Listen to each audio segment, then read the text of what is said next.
మీ business ఏదైనా మీ ఊర్లో promotion చేయాలంటే అది సుమన్ టీవీతోనే సాధ్యం. ఇప్పుడే సంప్రదించండి. నా పేరు S Janaiah, district prohibition and excise officer, Bhadradri Kothagudem జిల్లా.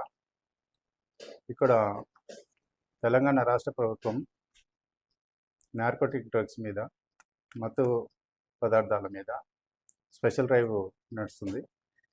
దానికి అనుగుణంగా అదేవిధంగా మన యొక్క భద్రాచలం, కొత్తగూడెం జిల్లా నుంచి గంజాయి రవాణాకు గేట్వేగా ఉంది.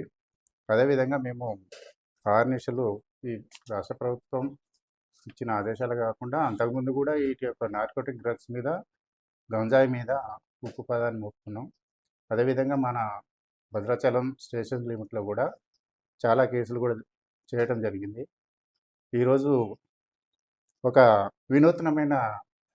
వినూత్నంగా వాడు ట్రాన్స్పోర్టేషన్ చేయడం జరిగింది.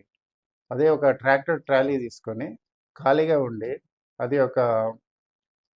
అది హైడ్రాలిక్ లేచిన తర్వాత దాని మీద ఉన్న చాసిస్ మీద వాడు గంజాయి రవాణా చేయటం అనేది కొత్తగా ఫస్ట్ టైం ఇది అంటే చూస్తున్నాం. అదేవిధంగా ఎందుకు వస్తున్నారు ఈ విధంగా ట్రాక్టర్ల మీద? ఇంతకుముందు కార్లలో వచ్చేది, జీపులలో వచ్చేది, వ్యాన్ల మీద వచ్చేది, ఆటోలలో వచ్చేది. ఇప్పుడు గోదావరి మనకు ఉధృతంగా ప్రవహిస్తుంది కాబట్టి ఆ ప్రభావంలో వాళ్ళకి ఇదే స్మార్ట్ వెహికల్ అయిన కార్లు కానీ, టాటా ఏసీ టాటాలు కానీ, ఇంకో డీసీఎంలు కానీ రావటం లేదు కాబట్టి ట్రాక్టర్లు అయితే బుడద వాగుల నుంచి కూడా, ఇంటీరియర్ ప్లేస్ నుంచి కూడా రావడం జరుగుతుంది. కాబట్టి ఈ ట్రాన్స్పోర్టేషన్ వాడు ఒక ప్రత్యేకంగా వాడు తీసుకురావడం జరిగింది. వెనుక చూస్తే ట్రాలీలో ఖాళీగా ఉంది. ఏమైనా చాసిస్ హైడ్రాలిక్ లేపితేనే అది కనిపిస్తుంది. కానీ మా వాళ్ళు దాన్ని ఛేదించి ఆ ట్రాక్టర్ని స్వాధీనం చేసుకోవడం జరిగింది.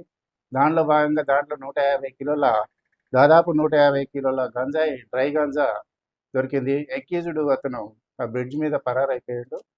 కానీ ఈ బండి ఆధారంగా ఇంజన్ నెంబరు R13T23113, ఇది చాసిస్ నెంబర్గా దాన్ని మీద కేసు నమోదు చేయడం జరుగుతుంది.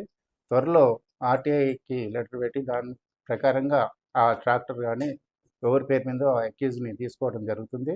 ఫర్దర్ ఇన్వెస్టిగేషన్లో కూడా అలాంటి వ్యక్తిని మేము అరెస్ట్ చేస్తామని కూడా తెలియజేస్తున్నాం. కానీ ఇంత కొత్త తరహా పద్ధతుల్లో ఉన్నప్పుడు కూడా మా వాళ్ళు చేయడం, వాళ్ళకి మా భద్రాచలం ఎక్సైజ్ స్టాఫ్కి అభినందనీయం చెప్తున్నాం.